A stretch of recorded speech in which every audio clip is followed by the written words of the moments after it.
Hello and welcome to my YouTube channel. मैं हूं निधि पांडे और ये क्लास आपको प्रोवाइड करी जा रही है एनडीवाई क्लासेस के through. So student, I have already told you about the properties of addition and subtraction of rational numbers. Now I will teach you the property of multiplication of rational numbers. Property of multiplication of rational numbers, 7 type of properties होती हैं। Closure property, commutative property, associative property, multiplicative identity and property of zero. ये 5 property भी मैं आपको करा रही हूँ। Then next 2 property और भी। First is the closure property. The product of 2 rational numbers is always a rational number. हमेशा क्लोजर प्रॉपर्टी में क्या होता है, जब भी 2 रैशनल नंबर लेते हैं और उनका मल्टीप्लिकेशन कराते हैं तो हमें क्या मिलता है बच्चों, एक रैशनल नंबर ही मिलता है। For example 3/2 multiply by 5/11। तो जो हमारा 3/2 ये भी एक रैशनल नंबर और ये भी एक रैशनल नंबर है, तो हमें क्या मिलेगा, एक रैशनल नंबर ही मिलेगा। क्या मिलेगा बच्चों, एक रैशनल नंबर ही मिलेगा। 15/22 एक रैशनल नंबर ही हमें मिलेगा। Next one is commutative properties. R N rational number, मैंने शॉर्टकट में लिख दिया, इसको समझ जाना बेटा।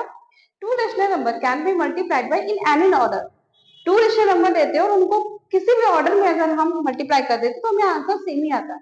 लाइक मैंने बोला 4 मल्टीप्लाई बाय 2 तो 4 2 जा 8, और मैंने बोला 2 मल्टीप्लाई बाय 4 तो 2 4 जा 8। सेम हुआ, सेम थिंग रेशनल नंबर में। Like a upon b multiply by c upon d is equal to c upon d multiply by a upon d, a upon b, तो सेम ही number आएगा। For example -3 upon 5 multiply 6 upon 7 is equal to, फिर मैंने इसके order को क्या कर दिया, रिप्लेस कर दिया है, तो 6 upon 7 मल्टीप्लाई -3 upon 5। अब हम इसको कैसे सॉल्व करेंगे बच्चों, कि 6 upon ये कितना हो जाएगा बच्चों, -18, और ये कितना हो जाएगा 35। ठीक है, सेम थिंग अगर 6 चीजा कितना होता है -18, -18 क्यों, क्योंकि प्लस माइनस क्या हो जाते हैं, minus and 35। Clear, same number है। सेम थिंग एसोसिएटिव प्रॉपर्टीज में आती है। 3 and more rational number can be grouped in any order, तब भी उनके आंसर्स क्या आते हैं, सेम आते हैं। Like for example a upon b multiply by c upon d is equal to a upon f। अगर हमने यहाँ पर a अपॉन डी को ब्रैकेट में लिया और यहाँ पर हम a अपॉन डी को ब्रैकेट के बाहर कर लेते हैं, और e अपॉन एफ को ब्रैकेट के बाहर किया था, यहाँ हम a अपॉन एफ को ब्रैकेट के अंदर कर लेते हैं। देन हम सॉल्व करेंगे तो हमारा आंसर क्या आ जाएगा, सेम ही है। For example -3 upon 7 multiply by -2 upon 7 multiply 4 upon 11। एक मैंने ये लिख दिया और सेम इसका ऑर्डर रिप्लेस करके मैंने क्या किया है कि 3 अपॉन 7 जो ब्रैकेट के अंदर था उसको मैंने ब्रैकेट के बाहर कर दिया है, एंड जो माइनस का और जो 4 अपॉन 11 है उसको मैंने ब्रैकेट के अंदर कर दिया। तो यहाँ पर क्या है, -3 अपॉन 7 मल्टीप्लाई बाय -2 अपॉन, तो पहले हम इसको सॉल्व करते हैं। जब भी ऐसी कोई सिचुएशन होती है तो हम सबसे पहले ब्रैकेट सॉल्व कर लेते हैं। तो हम इसको ऐसे लिख सकते हैं, -3 अपॉन 7 मल्टीप्लाई -2 अपॉन 7। तो जब ये है इसको मल्टीप्लाई क्या करेंगे तो कितना आएगा बच्चों, 3 2 जा क्या होता है 6, कितना होता है 6। तो हम माइनस का 6, माइनस माइनस क्या हो जाएगी प्लस, तो माइनस का साइन नहीं आएगा, माइनस माइनस प्लस, और 7 7 जा 49, 7 7 जा 49, देन 4 अपॉन 11। ठीक है, इसको भी हम सॉल्व कर लेते हैं। पहले हम ब्रैकेट सॉल्व कर लेंगे, ब्रैकेट सॉल्व करेंगे 4 2 जा 8, माइनस का 8 क्योंकि प्लस माइनस माइनस होता है इसलिए माइनस का 8, और 11 5 जा 55। ठीक है बच्चों, 11 5 जा 55।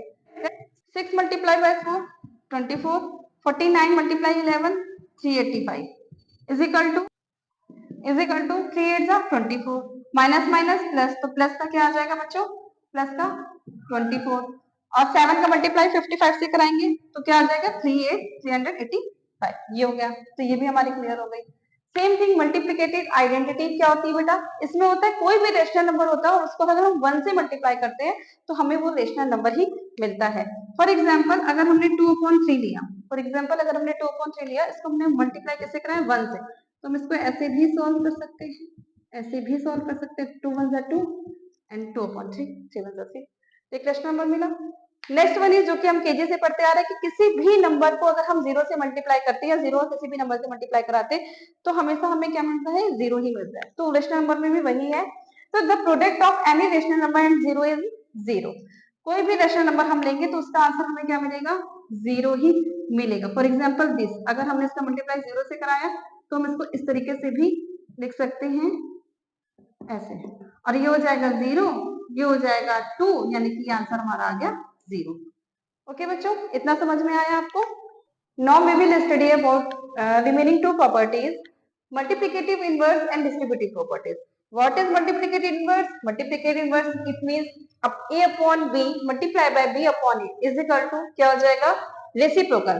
Inverse it means क्या होता है? Reciprocal. b upon a multiply a upon b is equal to 1. कैसे reciprocal? For example 3 upon 11. 3 upon 11. इसका रेसिप्रोकल अगर हम करेंगे यानी मल्टीप्लिकेशन इनवर्स करेंगे तो ये हम क्या आंसर क्या हो जाएगा 11/3. फॉर एग्जांपल -5 इज किस में चेंज हो जाएगा 1/1 -5 में. कैसे कि हमने इसका रेसिप्रोकल कर दिया. रेसिप्रोकल इट मींस कि -1 कुछ नहीं है तो इसके नीचे हम 1 मान लेते हैं तो हमारा इसका रेसिप्रोकल ये हो जाएगा. ठीक है बच्चों. Next one is distributive properties. Distributive properties क्या कह रहा है? The multiplication of rational number is distribute over their addition and subtraction. For example a upon b multiply c upon d plus a upon f. ये addition है. Same thing यहाँ पे subtraction के लिए रखिए a upon b multiply then c upon d minus a upon f. अब ये कैसे डिस्ट्रीब्यूट कर रहा है? डिस्ट्रीब्यूट इट मींस जो a अपॉन b है वो डिस्ट्रीब्यूट कर रहा है. वो डिस्ट्रीब्यूट कर रहा है किससे? एडिशन से और सब्ट्रैक्शन से. कैसे कर रहा है? a अपॉन b डिस्ट्रीब्यूट करेगा c अपॉन d से भी और e अपॉन f से भी. और यहाँ पे सब्ट्रैक्शन में same a upon b distribute करेगा c अपॉन d से एंड e अपॉन f से. कैसे? देखो a अपॉन b है, e upon b multiply bracket हम अगर इसको ओपन करेंगे ब्रैकेट तो c अपॉन d प्लस का साइन है देन प्लस का sign a upon b multiply a upon f. ऐसे ये ऐसे डिस्ट्रीब्यूट करेगा एडिशन में. सेम थिंग सब्ट्रैक्शन में कैसे करेगा? सब्ट्रैक्शन में भी करेगा c upon d bracket open कर लेंगे माइनस का साइन है देन माइनस का sign then a upon d then उसके बाद मल्टीप्लाई e अपॉन f. ये डिस्ट्रीब्यूट कर रहा है. ये होती है डिस्ट्रीब्यूटिव प्रॉपर्टीज. इसका मैं एक एग्जांपल आपको करके दिखा देती हूँ अभी. डिस्ट्रीब्यूटिव प्रॉपर्टीज का एग्जांपल है बेटा ये एडिशन का एग्जांपल है 3/4 ये इससे डिस्ट्रीब्यूट करेगा 5/6. एडिशन का साइन है तो एडिशन का साइन हम कर लगा देंगे देन 3/4 मल्टीप्लाई 3/8. ओके बच्चों. 5 3 जा 15 6 4 जा 24. एडिशन का साइन देन एडिशन का साइन 3 3 जा 9 4 8 जा 48. देन हम इसका एलसीएम लेंगे. एलसीएम कितना आ जाएगा 96. देन यहाँ पे करेंगे 60 प्लस 27. ये मैंने इसे सॉल्व कर दिया. आप सॉल्व कर लीजिएगा. देन आंसर आ जाएगा 7 6 2 8 87/96 इसका आंसर आ जाएगा. तो इस तरीके से हम डिस्ट्रीब्यूटिव प्रॉपर्टीज को सॉल्व करते हैं.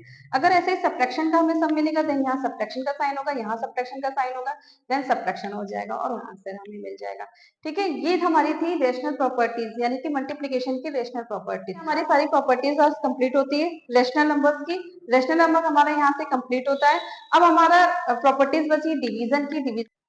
इस तरीके से हमारा रेशनल नंबर की मल्टीप्लिकेशन की प्रॉपर्टीज कंप्लीट होती हैं. Then next I will teach you about the properties of division of rational number. और तब तक के लिए आप इन्हें सॉल्व करिए. Bye bye.